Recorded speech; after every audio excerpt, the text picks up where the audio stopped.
భద్రత కేవలం కేంద్ర ప్రభుత్వానికో ఢిల్లీలోని కొందరికో పరిమితమైన అంశం కాదని, గ్రామ పంచాయతీ నుంచి రాజధాని వరకు ప్రతి ఒక్కరి సమిష్టి బాధ్యత అని ఆంధ్రప్రదేశ్ ఉప ముఖ్యమంత్రి పవన్ కళ్యాణ్ స్పష్టం చేశారు. ఎలాంటి గుర్తింపు ఆశించకుండా దేశాన్ని రక్షించే నిఘా భద్రతా దళాలే నిజమైన హీరోలని ఆయన కొనియాడారు. ఢిల్లీ పేలుడు ఘటన, ఫరీదాబాద్లో పెద్ద మొత్తంలో పేలుడు పదార్థాల స్వాధీనం నేపథ్యంలో దేశ భద్రత, అంతర్గత ముప్పులపై ఆయన తన సోషల్ మీడియా పోస్ట్లో కీలకమైన వ్యాఖ్యలు చేశారు. వారి మౌన కృషే ఊహకందని పెను ప్రమాదాలను నివారిస్తూ మన దేశ భద్రతను, శాంతిని కాపాడుతుంది.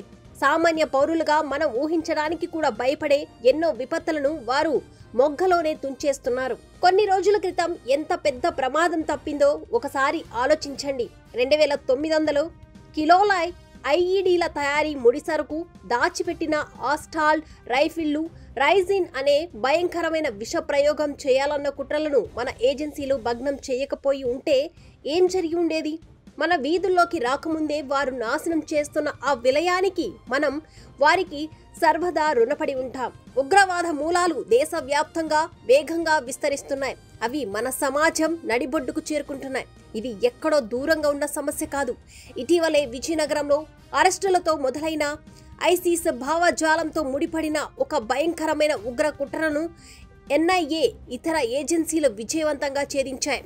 ఆంధ్రప్రదేశ్, తెలంగాణ రాష్ట్రాలను లక్ష్యంగా చేసుకొని ఐఈడీ దాడులు చేయాలన్న వారి పన్నాగాన్ని అడ్డుకున్నారు. నేటి కఠోర వాస్తవం ఏమిటంటే, ఒకప్పుడు ప్రశాంతంగా ఉండే చిన్న పట్టణాలు, నిశ్శబ్ద పల్లెల నుంచే ఇప్పుడు భద్రతా ముప్పులు, ఉగ్రదాడులు పుట్టుకొస్తున్నాయి. జాతీయ భద్రత అనేది కేవలం కేంద్ర ప్రభుత్వానికి మాత్రమే సంబంధించిన పని కాదు. అది ఢిల్లీలోని కార్యాలయాలకే పరిమితమైన అంశం అంతకన్నా కాదు. ఈ బాధ్యత ప్రతి రాష్ట్ర ప్రభుత్వానిది, ప్రతి ప్రభుత్వ శాఖది. గ్రామ పంచాయతీ నుంచి రాజధాని వరకు ప్రతి స్థానిక సంస్థది. ప్రతి ఒక్కరికి ఇందులో తిరుగులేని ఉమ్మడి బాధ్యత ఉంది. ప్రాంతీయ రాజకీయ పార్టీలు జాతీయ భద్రతను కేవలం జాతీయ పార్టీల అంశంగా భావించి పక్కన పెట్టడానికి వీల్లేదు.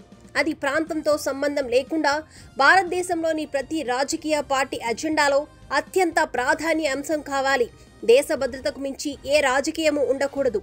ఈ పెనుముప్పును ఎదుర్కోవాలంటే ప్రతి సంస్థ ఒక రక్షణ దుర్గంలా మారాలి. ప్రతి కాలనీ, ప్రతి పాఠశాల, ప్రతి కళాశాల, ప్రతి విశ్వవిద్యాలయం, ప్రతి కార్యాలయం, ప్రతి వృత్తిపరమైన సంస్థ, ప్రతి మతపరమైన సంస్థ, దేశంలోని ప్రతి పోలీస్ స్టేషన్ అప్రమత్తంగా ఉండాలి. నిరంతర నిఘా అనేది కేవలం ప్రభుత్వ బాధ్యత కాదు. అది ప్రతి భారత పౌరుడి ప్రథమ కర్తవ్యం. మనం ఏమరపాటుగా ఉంటే చెల్లించాల్సిన మూల్యం చాలా ఎక్కువగా ఉంటుంది.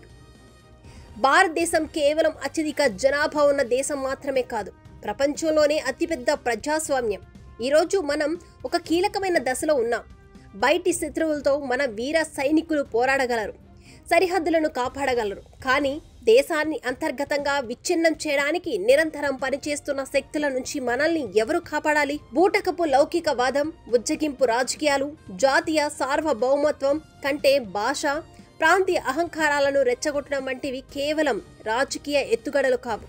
అవి మన ప్రజాస్వామ్య పునాదులను బలహీనపరిచేందుకు పన్నిన లోతైన కుట్రలు.